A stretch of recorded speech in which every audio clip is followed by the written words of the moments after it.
Okay, so anyway, first thing is you've gotten another revised list. Is starting to be just downright embarrassing that every week you get a revised list. But Deacon Ted and Mike switched one that's coming up, and y'all hopefully got the word that I had messed up. And it's not next Saturday, this coming Saturday, it's this coming Sunday that we go with the bishop.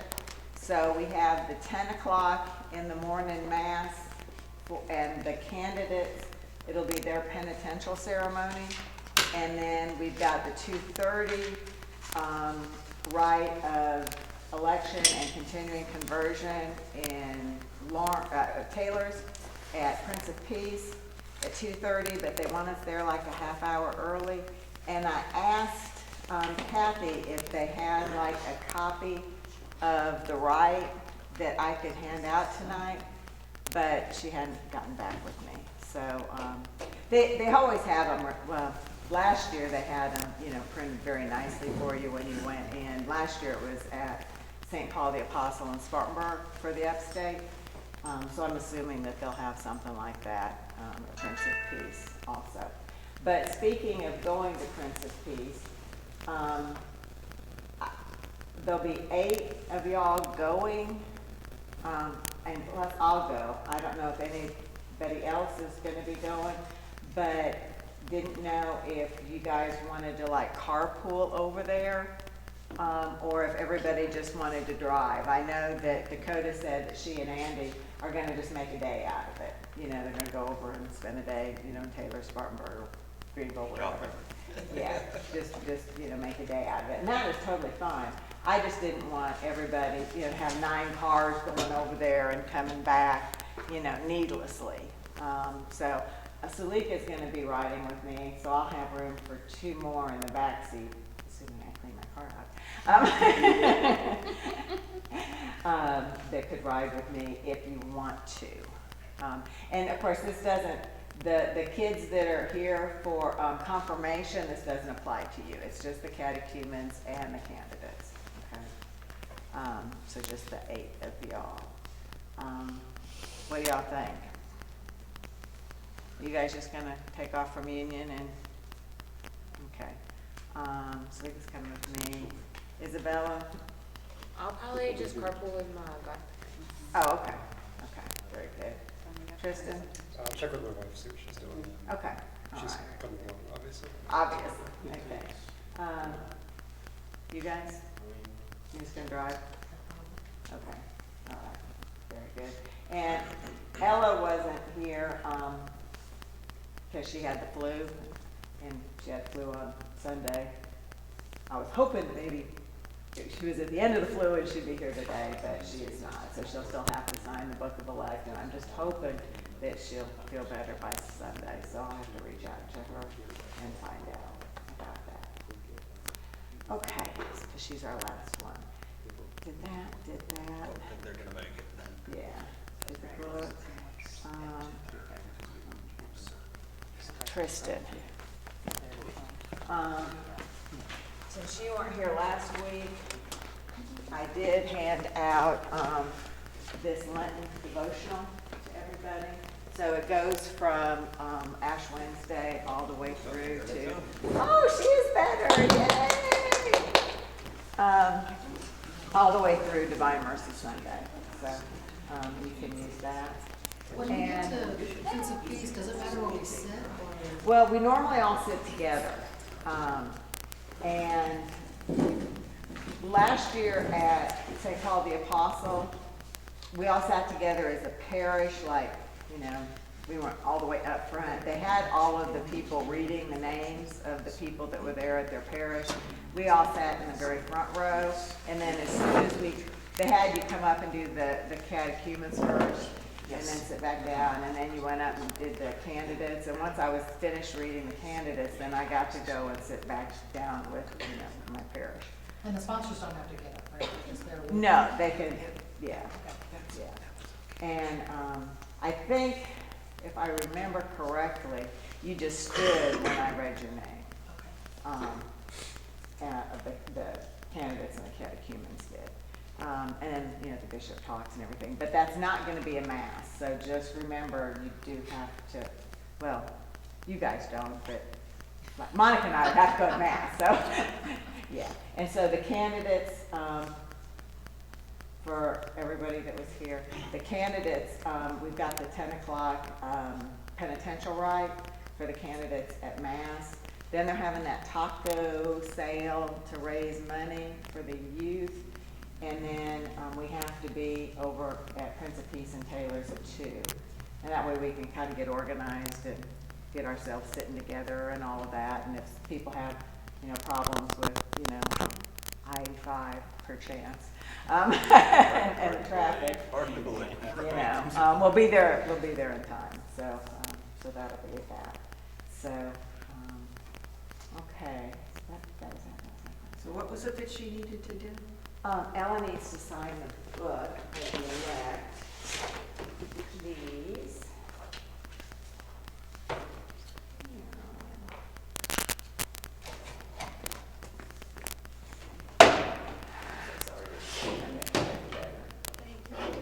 Okay, you are here, so if you'll sign by your printed name, your address, and godparent. You don't have to have one, but you have to. Yeah. Okay. For the days that have been missed where people have to take makeup tests, when is that gonna be done? When's it, Like I've handed them out now. Oh, okay, so, So they should be in your place. You've got the makeup quizzes. If you'll try to get them done as soon as you can, it would be wonderful if you could have them by Sunday. But, you know, if not, you know, hopefully at least by next week. Okay? Because you should have already seen the videos, so it shouldn't be, you know, that much extra. And you do have notes in your notebook, and most of the answers are probably in the notebook. Not all of them maybe, but most of them are in the notebook in the notes. If you don't remember the video, you know, just off the top of your head, you do have the notes in your notebook. And that was the last thing I needed to say, I think, was about the notes. So, okay, is everybody clear? We've got 2 things on Sunday. And then after next week, we start the 3 scrutinies, and those are for the catechumens only. What is that? Yes, that's scary. That's scary. Well, in the olden days, you were kind of sort of like voted on, I guess, you know, where you went before the church, and, you know, if anybody knew any reason why you shouldn't join the church, like if you were a spy for the Romans or somebody, you know, they could, you know, do it. Obviously that doesn't happen now. So it's more just being prayed over more now. And I did put the right out so you can see the right. The candidates don't have to have their sponsors with them this Sunday. I was telling everybody, if it's here, if they don't get the cable, the HDMI cable that they need to have the live streaming work, and we have mass here, the candidates will sit in the front row here. And if not, if they do have it and we have mass in the sanctuary, then you'll be on the right-hand side front. Mayor, should we reserve 3 rows? For No. There are only 4 of them, Oh, so okay. just the front row should be fine, I would think. And I don't have to speak this time, so that's good. But I did tell Father, because the right doesn't actually have him saying, you know, your names. So I told him, I said, you'll probably have to, you know, tell them to come and stand. So if it's here, you'll just kind of stand and take a couple steps forward. If it's over there, you'll just come out of your pew and, you know, go up to like the prayer rail and stand in front of the prayer rail on that side. Okay. Are we done? We said. Got Any everything? questions? Any questions about any of that? Okay, Mike, it's yours. Okay.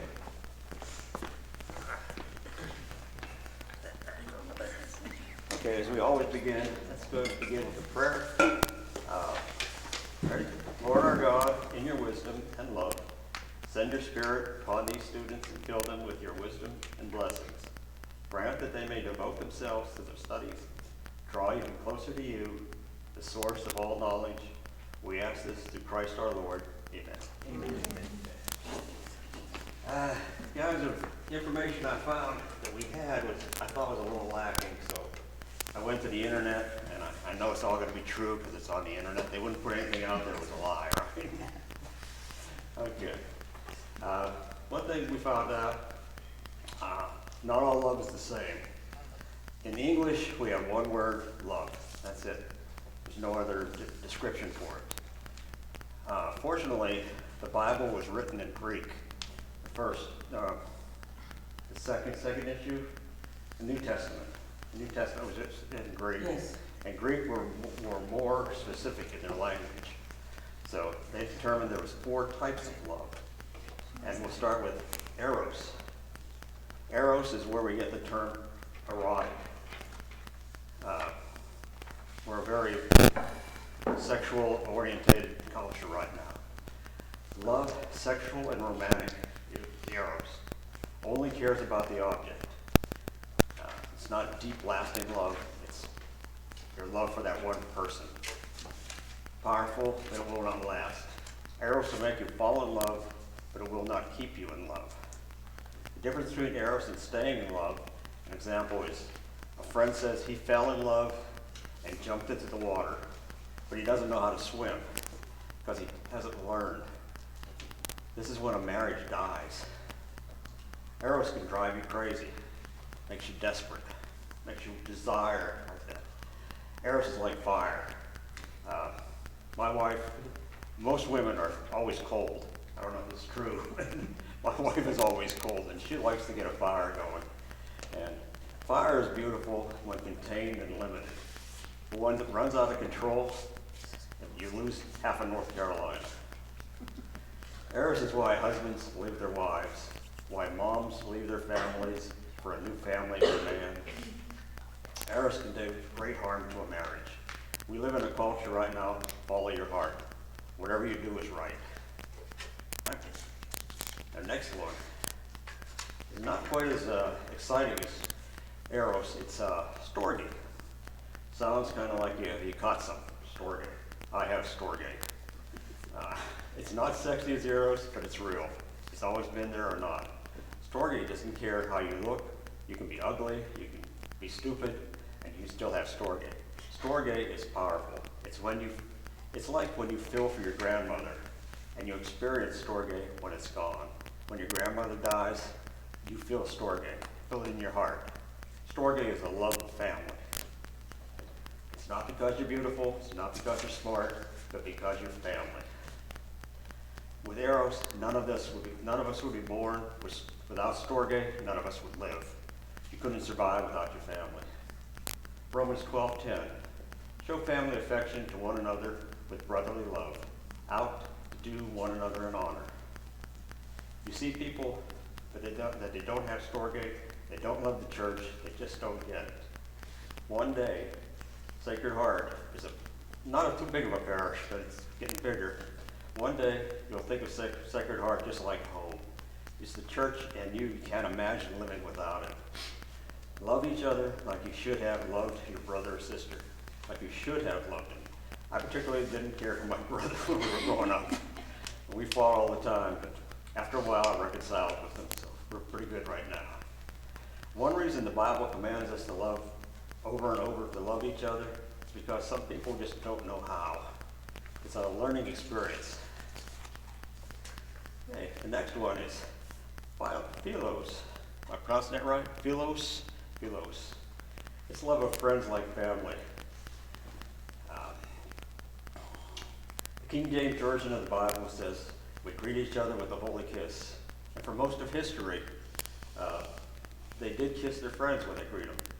You'll see in some cultures, especially in Middle East, they still greet each other with a kiss. Now, if we do that here, it's a little awkward.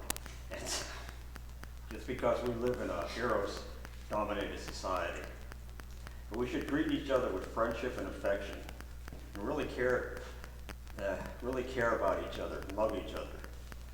You usually don't choose who you love or your family, but you do choose your friends. Now, in this case, if I would say to Chris, I philos you, How would you feel? You feel like a little strange. So I know that we're not familiar with these terms. And for women, they can easily say, I love you. I love you, I love you more. For men, if I walk up to Chris again, I love you, Chris. Chris said, I need to get some new friends. No, I will grab you and hug you. As long as you don't kiss me, we're okay. Maybe on that noggin, I would. Okay, Philos is mentioned 25 times in the Bible. Storge is only mentioned once. God expects you to love your family. Even sinners and heathens love their families. So God already knows you're going to do that. God says you need to love each other like family, though. It's hard to love someone that's different from you. You have different races, different ethnicities, different financial situations, and sometimes, in this case, political arrangements. It's hard to love those people, but God says you need to try. John 13:24, a new commandment I give you to love each other. By this all people will know that you are my disciples. And Hebrews 13:1, keep on loving each other as brother and sister love each other, like friends, deep loyal friends. Galatians 5:14, you shall love your neighbor as yourself. Let me know if I'm going too fast, guys, please. I'm not a theologian. Like I said, this is all, I've done this for the last 3 years, and it has grown in me. I've grown a lot in these last couple of years. I used to, when I first came into this, I had faith of the mustard seed, as they say. Now my mustard seed has grown into a bush, and now it's gotten to the point where there are branches and birds are going to start landing on it. There's another love that is deeper than falling in love, deeper than family, deeper than friends. It's agape love. Agape love is pure, perfect, and selfishness. God's love is different. It's divine love, greater than your love for God or one another. Corinthians 13:4-8. Love is patient, love is kind. Love does not envy or boast. Love is patient. I used to work with armament crew in the military. I had 7 or 8 people under me all the time, and we drove a truck and would run out to meet the airplanes as they landed. And each time we came to the planes, it was the first time we ever did this. Somebody didn't bring their ear protection, somebody doesn't have a coat, somebody's trying to put their boots back on. It makes you crazy. These are not the kind of people that you want to have patience with. Love is kind. We always try to forgive these people as best you can. Love does not envy or boast. My kid is an outstanding student. Those godless parents, we can't trust them. It's not arrogant or rude. Women will say, if you love me, you'd blank, blank, blank, blank. It's not irritable or resentful. I don't know any man that has not been irritable at one time or another. So we're having a little trouble with that one. If he does not rejoice in wrongdoing, I love it when my wife is wrong. Gotcha. But rejoices in the truth. Sometimes the truth just scares me. Love is all things, believes all things, hopes all things, endures all things. Love never ends. This is agape love. God is patient. God is kind. This is why when you say, I'm not going to worship you today, he didn't just point a finger and burst you into flames. If not for agape love, there'd be constant flames on Floyd Baker Avenue. God does not envy or boast. God is not arrogant, does not insist on his own way.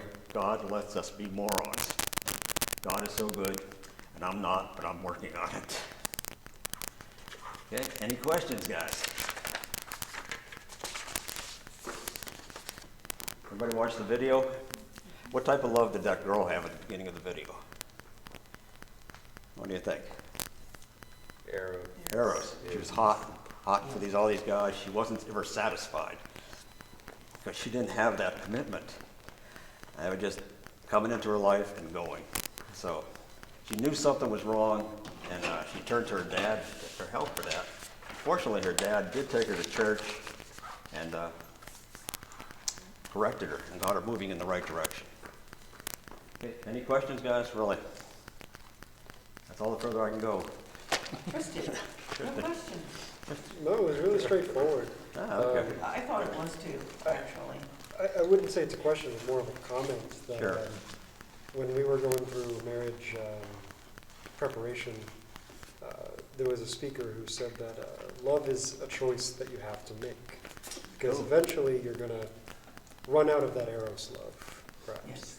And Eros love is not lasting. Yes. And, you know, those good feelings from the beginning of the relationship, you know, you're going to wake up 10 years in and they're not there. But love is a choice that you make to get closer to that agape. So when you aren't happy with your partner, you still have to remember that you're choosing that love. Well, that's why Eros comes in, and you could, it drags you to another person because you desire that other person. So hopefully you've got Sturgay to keep you with your family, stay together, and eventually lead to agape. Okay. You want to play the video? Yeah, I've got just a short video, Father Mike.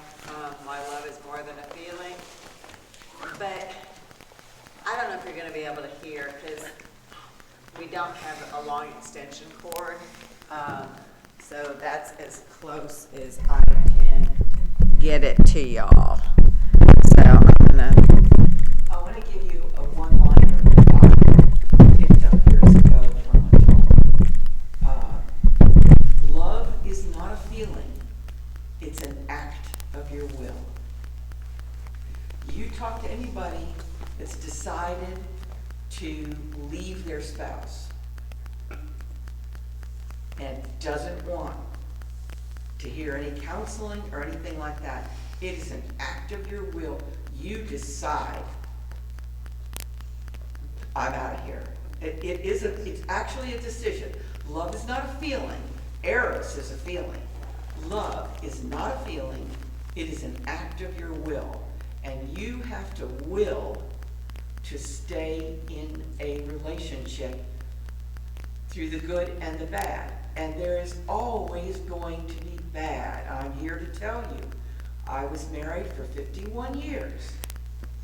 And there were times when I didn't want to divorce him, I wanted to kill him. You know? And I'm sure he felt the same way. You can't live with another person. I mean, you think back your brothers and sisters that you argued with and you butted heads with. Why do you think it's going to be any different from a spouse? Your love for your spouse is different, but you've got people living together and they're always going to bump up against each other. You're always going to have things that you're going to disagree, you know. I mean, it's not constant, of course, but you are going to have things that you disagree with each other on. And there are going to be times when things are rough. You run through financial problems, you run through, you know, maybe sickness, you know, maybe you get a teenager who's a real jerk. When the hormones kick in and you're trying to deal with that, marriage is not for the faint-hearted. And it's not what you're seeing in the movies. It's not what you're seeing on the television. And I think a lot of times because it's not that way, because the Eros fades, it doesn't last, it fades.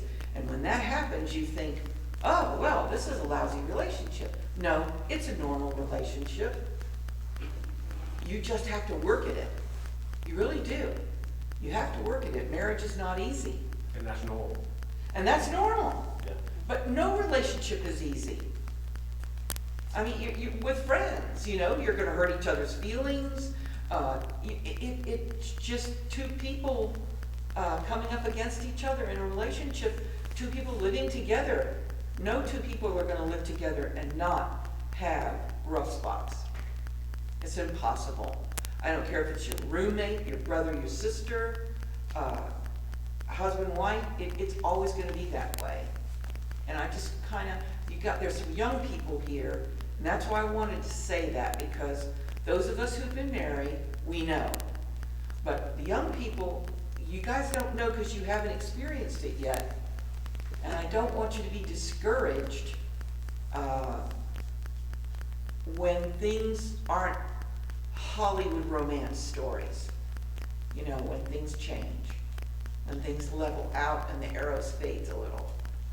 I think in today's society, everything's so disposable, so the younger generation is gonna have Right. a more challenging time. Because Yes, if something doesn't I work, believe so, yes. just throw it away and find something new. Yeah, And be careful who you listen to. yeah, Be careful who you listen to about, if you talk to others about issues, be careful who you talk to and be careful who you listen to. And I Yeah. don't think anybody ever just wakes up one morning and just says, okay, I'm out of here.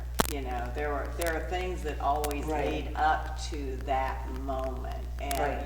And you and your spouse, or if you're, you know, considering marrying somebody, you know, even before you head down that road, I think it's real prudent to have like some conversations and some agreements, you know, as far as your interactions with the opposite sex go, because, you know, we all have, you know, I have guy friends, I have female friends, you know, Jeff has, you know, female friends and guy friends, but you have to really guard your relationship Yes. above all Yes. others, and you have to be kind of hypersensitive to anyone relying on you too much emotionally, or you starting to take your troubles in your marriage or your life or anything Yeah. to someone else other than your husband.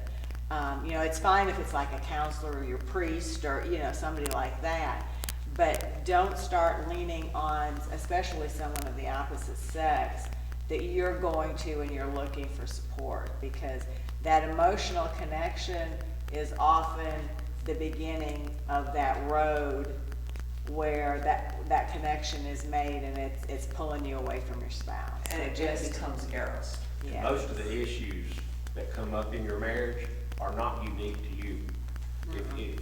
Right. I go to a group called Emmaus, and I will tell you that if you think your problems are unique to you, they are not. And others have been through it, and it having a support group helps a lot to when things come up. But most of the time, other people have been through what you are experiencing, and it just depends on how you approach it. And you know, it's a decision you have to make. It's a decision. It's not a feeling. It's an act of your will. It's an act. That's right. It's an act of your will. Yeah.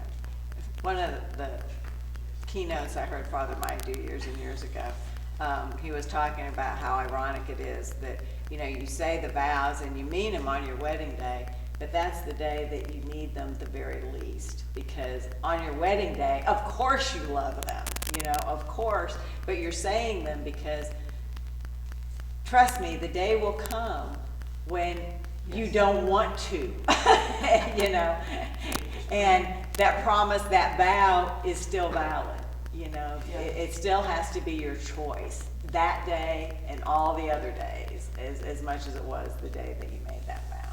Yeah, you still have to hang in there. Yeah. And I really can tell you from experience that I'm glad I didn't murder him. You know, I'm glad I stayed and worked on it. And my children didn't have to deal with divorce, because that's a really rough thing for kids to deal with. And so I'm glad I did it. It's just, as you're going through it, it can be very, very rough. It can be very difficult. That's why God ask us to take an oath when we get married. Yeah, It's right. an oath you're telling God. It's not just you're telling her, and you're not just telling other people. You're telling God, I'm taking an oath. Yeah. And that's what sacrament, marriage is a sacrament. In today's society, though, it's so easy. It's just whatever goes, whatever Yes. makes you happy. Right? Yeah, yeah, that's true. It is, it's gotten like that, worse and worse, exactly. And Jesus says we all have to bear our crosses, even if they're 250 pounds. Yep. It goes both She's ways. laughing, she's smiling, she's laughing, she's smiling. It was teasing. Seriously though, I mean, it's our cross to bear. Exactly. It is. Steve, you're easy to bear, so don't. Hey, love.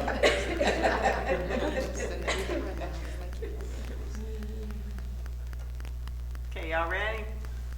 Sure. Not too long ago, I found myself visiting this family, and the family was watching a TV show. The TV show, it was the season finale of a show called The Bachelorette. I think it's The Bachelorette, not The Bachelor, because there was one Can you girl raise that? with a number of male suitors Can vying I for say her hand. closed Clarification. captioning on? You know, you can put in the comments below, you shouldn't ever watch something like this, fine. I was at this family's house, we were watching it, and it struck me as an opportunity to expose myself to some Yes, left one. oh yes, that's the one right next to it. The one right next to the settings, you just click right. There you go. Unavailable. So sorry. So no, I cannot. You might need to move closer. That's about all I can Move tell you. closer if you can't hear. Yeah, if you can't hear, just, I'll back it up a little bit. A TV show. The TV show, it was the season finale of a show called The Bachelorette. I think it's The Bachelorette, not The Bachelor, because there was one girl with a number of male suitors vying for her hand. Clarification. You know, you can put in the comments below, you shouldn't ever watch something like this, fine. I was at this family's house, we were watching it, and it struck me as an opportunity to expose myself to some of the things that happen in our culture. Positive or negative, I watched one episode, there we go. Back to this show. One of the things that I found so fascinating about this was as these men were trying to make a case for why this woman should choose them. Like why what they had with each other was more powerful, was more real, was was better, basically, that reason why she should choose them. They kept saying the same thing. Every single guy said the same thing. And even she would say that something similar to each one of them. They would say something like this: I've never felt anything like this with anyone before. Or I've never felt like this before. Or you make me feel things that I've never felt my entire life. And I just thought, oh my gosh, that is the entire argument. There was no argument made about, like, you know what, we actually understand each other. We really click. We really believe the same things. They couldn't say that because they didn't spend enough time with each other to be able to get to that place of like the heart of what a real relationship would have. All they could rely upon was this refrain of, I've never felt this way with anyone ever before. Or I've never felt this way in my life, whatever the thing is. And we realize this. If any of us were to make a judgment based off of that, based off of our emotion in the moment, we would be fools. That basically, it's the most foolish thing I've ever heard. It reminded me of a chapter in a book by a man named Sheldon Van Auken. And the chapter was called the, parenthetically, false sanction of Eros. Eros, right? There's 4 loves. There's storge, which is that love of affection. There's eros, which is love of desire. There's philia, which is love of friendship. And there's agape, that self-giving love. Sheldon Van Auken, in this book, he was saying that, he was pointing out how often, even he wrote this back in the 50s, maybe 60s, he pointed out how often people justify their decisions. They justify going back on their promises because they feel eros. An example he gives is, he said, I was talking to my friend Bob the other day, and Bob kept saying that when I'm with Sally, I feel things I've never felt before. I'm more in love with her, I'm a better man, I'm more generous, I'm more patient, I'm more kind. Well, meanwhile, Bob is married to Sue, and so, but what happened is, he's saying, what I feel for Sally, though, gives me justification. It's sanctions my betrayal of this promise I made to my wife, because I feel something for this other woman that I've never felt, or I haven't felt in a long time, or blah, blah, blah, blah, right? That's what happens when we, in our culture, exalt eros to the point of we begin to think that it actually, let's say this, that it actually means something. Now, obviously, the desire you have for your spouse, the desire you have for the person you love, of course it means something. But we know this, it can't mean everything. Why? Because even those people who are ancient, the people who like named Eros for what it is, like the ancient Greeks, who weren't by any means, the most virtuous people ever, even they understood that Eros is the most fleeting, it's the most temporary of all the loves, right? That love of affection, love of friendship, love of self-giving love. Eros, the love of desire, is the most temporary of all of them. And so you wouldn't ever in a million years want to base a major life decision off of Eros. Because as Bob would find out, Bob can be married to Sue and then fall in love, have Eros for Sally. And same thing can happen with Sally or Sue or anybody, any of us. It is the most foolish thing to make a decision. Especially a decision of like a bachelor or bachelorette, let's get married, off of that feeling of Eros. In fact, there are things that we can base that decision off of. In fact, there are what I constantly encounter in the couples that I deal with when it comes to their dating relationships, when they're even in their marriage prep, they might be even engaged, that I have to bring up. And there are areas where if there is serious disagreement, these might be what you call the deal breaker areas. And the 4 areas are faith, family, finances, and the last one doesn't have anything to do with ethics, intimacy. So faith, family, finances, and intimacy issues. If there is enough disagreement in one of these even 4 areas, then that could potentially be a deal breaker. Now you could say, but I have this affection, I have this love, I have Eros for this other person. And that's awesome. That even though it's temporary, even though it's fleeting, even though you'd be foolish to base a decision off of that, it's still good. It's still fine. We'll say it's fine. Yet, that doesn't resolve the fact that we don't believe the same things when it comes to faith. That doesn't resolve the fact that you and I don't see eye to eye when it comes to family. That doesn't resolve the fact that when it comes to how we spend money, how we live our lives financially, we're at odds. And it does not resolve how we approach intimacy with one another. See, that's the thing, is when we exalt this idea that I've never felt like this with anyone before, when we exalt the idea and say that this becomes the hinge point, this becomes the metric by which I measure the goodness or badness of this relationship, the power or the weakness of this relationship, then we've walked down a dangerous road that will not lead, cannot lead to anything truly good. Now, obviously, Eros has its place in a romantic relationship. And it's a good, as I said, it's fine. It's kind of maybe I overstated, downplaying it. Eros has its place in a relationship. And yet, there are so many other more important aspects, more important elements. So go back to the bachelorette or to the bachelor. That's a much more important question than how does this person make me feel? Or have I ever felt like this with anyone before? Or are they super cute or super handsome or whatever, super charming? Scripture says, charm is deceptive and beauty is fleeting. But the woman that honors the Lord, the woman that fears the Lord, is beyond price. There are some deal breakers. And if you, in a relationship, not of marriage yet, because that's you're in. If you're in marriage, that's it. The covenant's been formed. But before that, those areas of deal breaker where you say this is a deal breaker of faith, of family, of finances, and of intimacy, those need to be paid attention to. And the feeling, attend to it, but it won't give you an answer. And that's the hard truth. So I hope those crazy kids on this TV show, I hope they make it.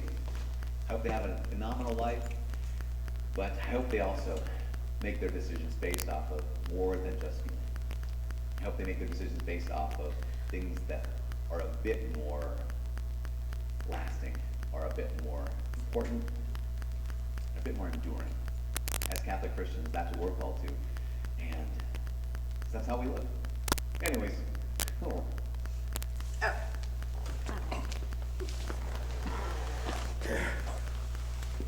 Any questions on what Father Mike had to say? Any comments?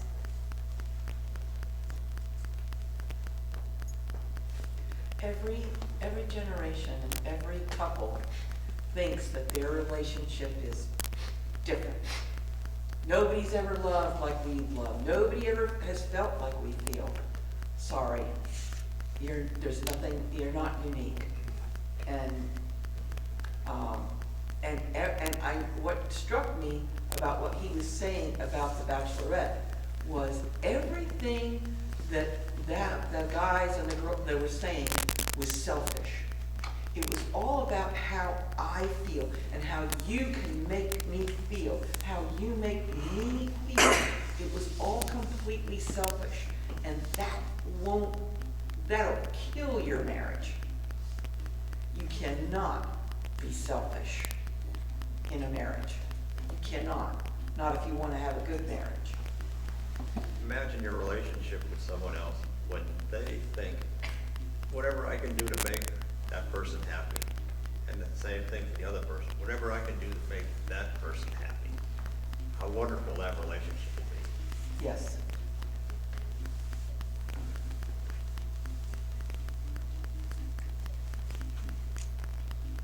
I know you younger guys are laughing about this, I know.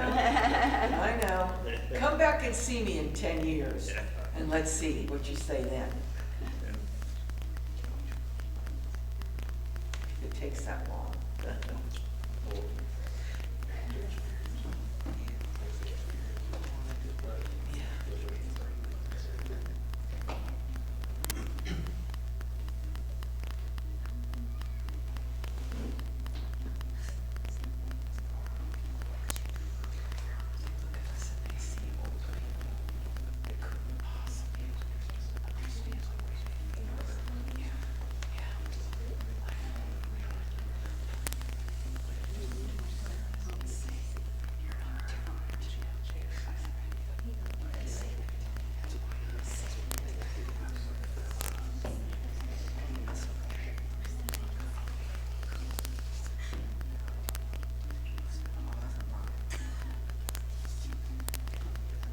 Yeah, I had to go visit the geeks over at Best Buy.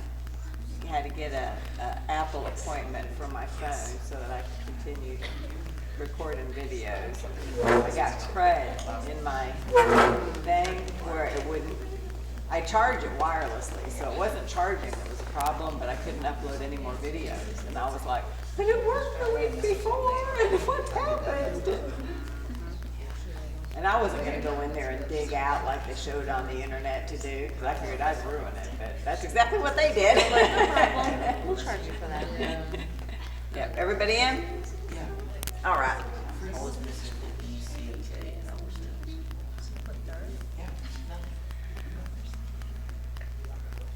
All right. Discovering authentic love.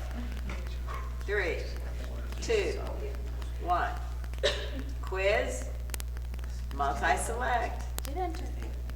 Eros love is select all that are true. Hold on. Do I need to hit pause? I don't know how to hit pause. Romantic love looks inward, looks outward, and sacrificial love for the other focuses on good feelings and pleasure.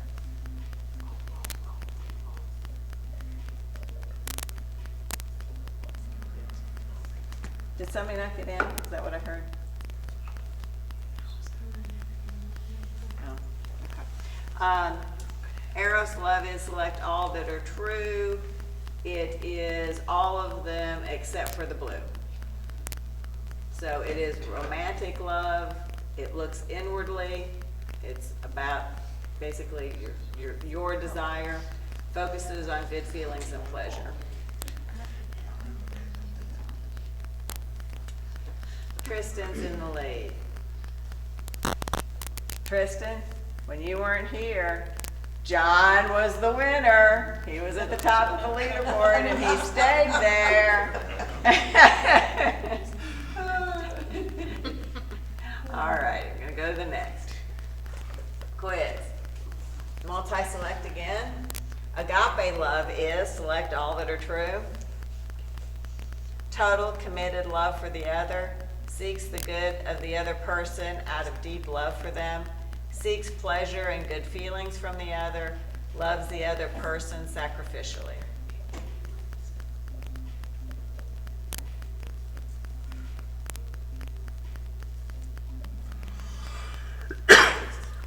So this is all of them except for the yellow. Seeks pleasure and good feelings from the other. Okay? So everybody but two got that right. And Brad's moving up. Tristan, Brad, Alyssa, Isabella, John. Quiz, multi-select. What lies does the world tell us about how we should love and seek love? Select all that are true. Love is about passion and sex. Love is about how the other person makes me feel. Sex is how you express love. Casual sex is okay, and so is birth control.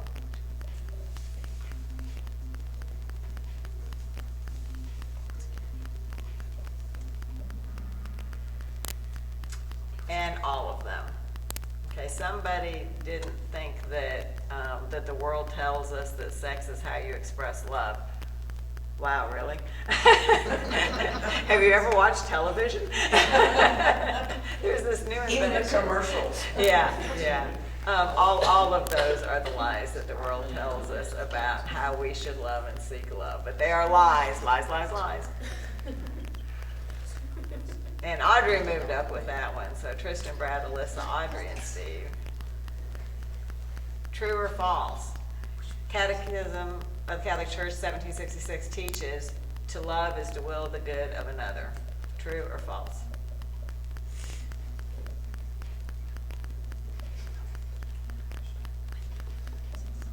It is true, and everybody got it right. Way to go, class. Rock out that catechism. And Dakota came up. All right. Quiz, multi-select. What feelings should people who love with agape love not experience? Select all that are true. Insecurity, fulfillment, being used, jealousy.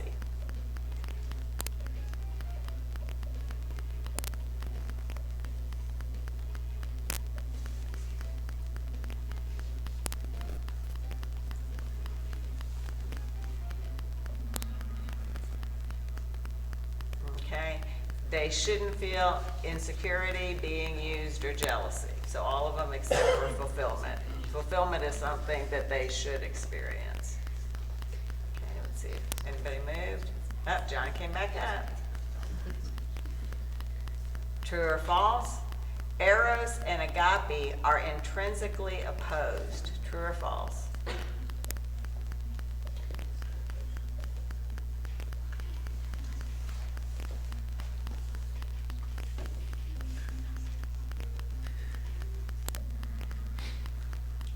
Yeah, this one was pretty much split, but it is false. So 4 of you got that one right. What's intrinsically mean then? Means that they don't ever intersect, basically. They're just completely opposite. So that should be the one, right? Huh? So that should have been true because they're the opposites of each other. Well, not necessarily. You can have Eros love within agape love. Okay? Which you'll see in a minute. Combo breaker, 3 players. Doesn't necessarily exclude the other. Right. So we've got Tristan, Brad, Alyssa, Steve, and Audrey. True or false? When Eros acts separately from agape, it is selfish and can turn into using the other person.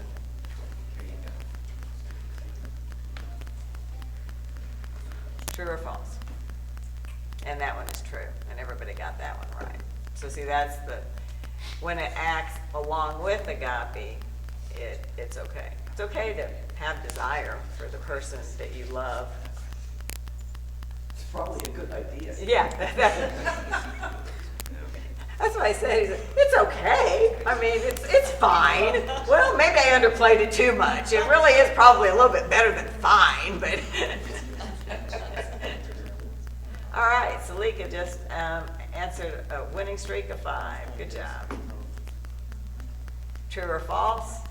When Eros and agape are united in Christ and Eros love ascends to agape, it is selfless, willing the good of the other.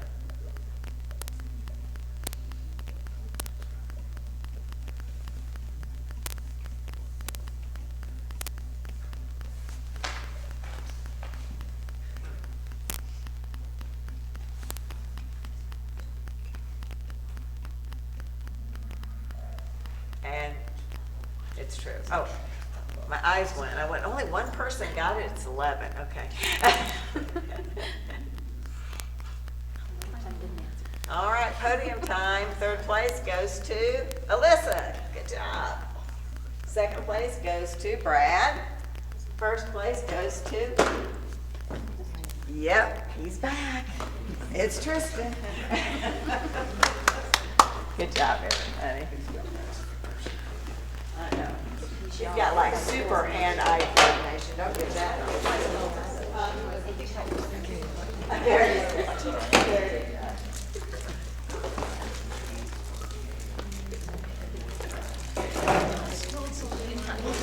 Give you a gun, let's go to the-